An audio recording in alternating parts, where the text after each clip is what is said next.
Hey, Christmas. Hope your Christmas planning is going great. I'm here to talk to you about something that you may not have thought about before and may make your Christmas just a little bit richer and a little more meaningful. I hope it does. Every Christmas, if you celebrate this beautiful tradition of the birth of Christ, you probably heard this before. And this will be a sign unto you.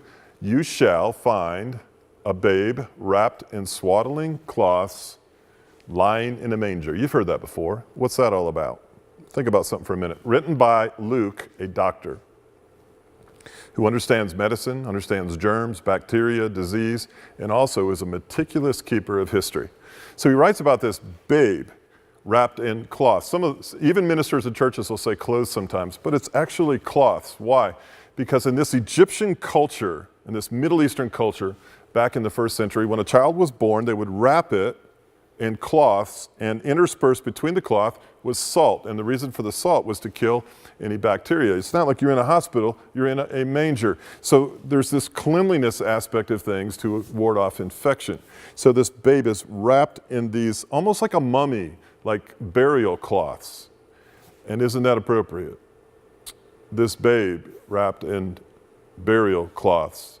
The first statement made about this child in time and space is this: he came for one reason and one reason only, to ward off the infection of sin that so easily wants to kill you. And he came to die, and he's going to die in the process of completing his goal.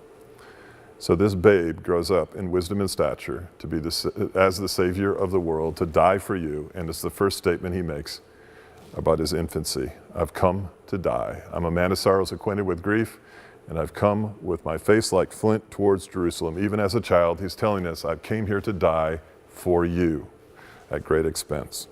Think about that for a second. Now, the second thing you notice about this thing is that there are three humiliations of God, if you really want to understand Christ in the Bible. Very simply, the first humiliation is that God, in the form of a baby, would condescend and enter time and space from eternity in heaven and paradise to this earth to be acquainted with grief, to experience fatigue, sadness, sorrow, pain, and all the things that go along with being a human being. As our representative, the humiliation of Christ was that he came into our time and space and operated within the human body and the limitations that the human body has to be our representative. Humiliation number one. It's unbelievable to really even think about. Humiliation number two. He hung on a cross while sinners spit on him, tortured him, mocked him, and laughed at him. It was bad enough that he came to this earth in the form of a man, God in the flesh. The disciples said, we saw his glory, the glory of the one who came for the Father, full of grace and truth. But not only did he come in the flesh, he was pierced. He was afflicted. He was crucified. Humiliation number two. As bad as those first two humiliations are, there's a worse one. It's the third one. And it transcends both of them, multiplied together. For God to go to such an extent to share the love of his love for mankind, he sent his son in the form of a man to be crucified. What's worse than that? Think about this now. He's limited the proclamation of that good news to people like me and you. He has put a governor on the announcement of that news with life and death on the line for all mankind. He's humiliated himself by limiting himself to our willingness to share that good news with other people. This is the third humiliation of God. It's fascinating, isn't it?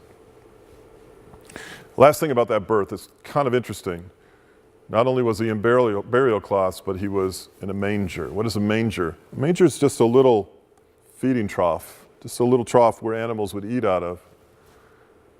Why would Jesus Christ come in a manger in a town called Bethlehem? Beth meaning house, Hem meaning bread, house of bread. God sent his son into this world to die for us, to be the bread of life, to feed us what it is we lack.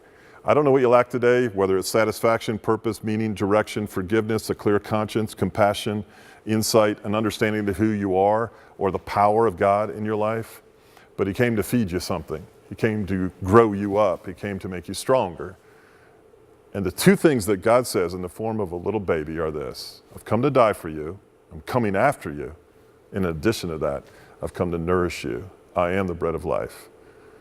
That's amazing. So continue to go about your Christmas plans. Get ready for this big holiday. Share your traditions, but ask yourself this question: am I hungry? And if so, what am I hungry for?